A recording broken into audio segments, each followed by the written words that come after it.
Hello everyone! Welcome back to our channel. For today's video, magluluto ako ng pork stew. Ayan, ito yung mga sangkap natin. Mayroon akong hiniwang sibuyas at bawang at potato, carrots. Ayan, at mayroon tayong 1 kilong karning baboy. At gagamit din ako ng black pepper, thyme, at saka soy sauce. Ayan, umpisahan na natin guys. Pinainit ko lang yung pressure cooker. Pressure cooker yung gamit ko. At nilagyan ko na ng oil. Ayan. At mag-umpisa na tayo mag-gisa ng bawang at sibuyas.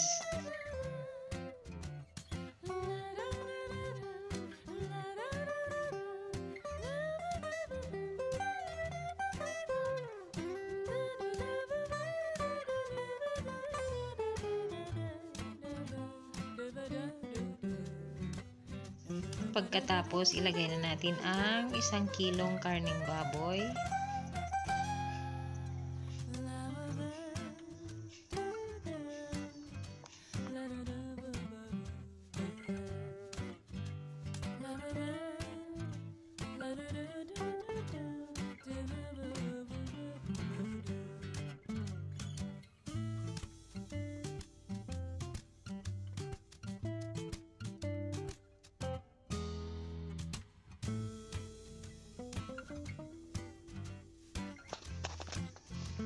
At maglalagay ako ng Silver Swan soy sauce. Ayan.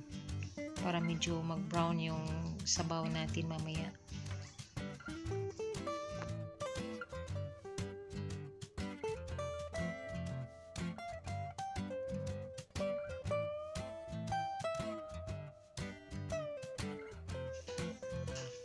At maglalagay ako ng 1 tasa at kalahating tubig.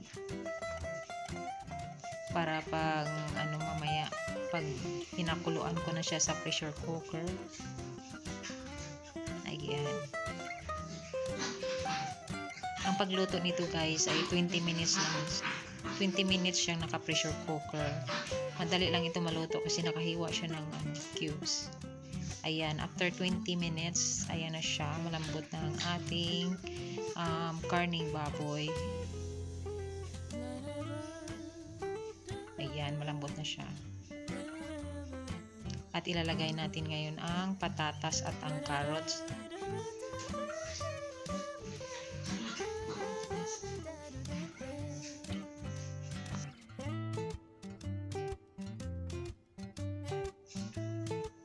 At maglalagay lang ako ng kunting thyme at saka black pepper.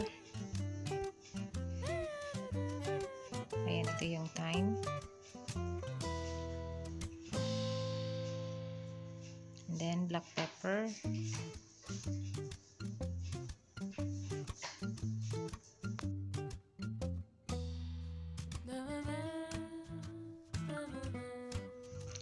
Pagkatapos natin malagay ang carrots at ang patatas, lalagyan natin ng konting asin. Ayan, at tatakpan natin ng mga 5 minutes para maluto yung ating patatas at ang carrots.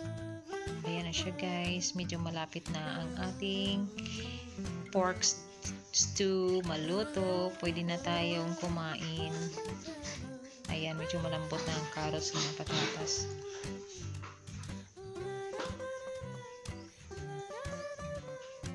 At maglalagay ako ng cornstarch. 1 kutsarang cornstarch. Tinunaw ko siya sa tubig. Ayan. Para medyo malapot ang ating sabaw mamaya.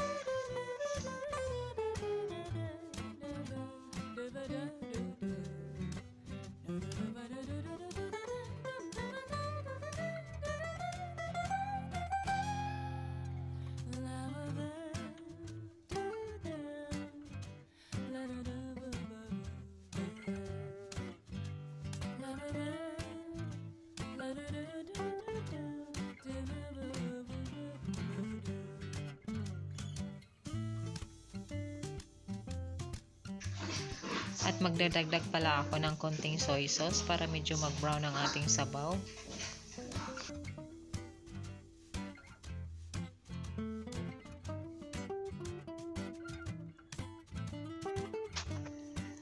Yan guys, luto na ang ating pork stew. Pwede na tayo kumain. Ayan, ilalagay ko lang siya sa ating bowl.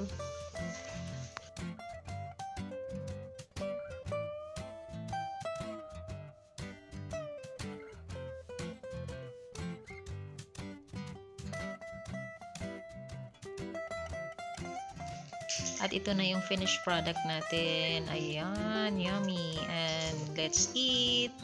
Thank you so much for always watching my videos. See you on my next vlog. Bye-bye. God bless.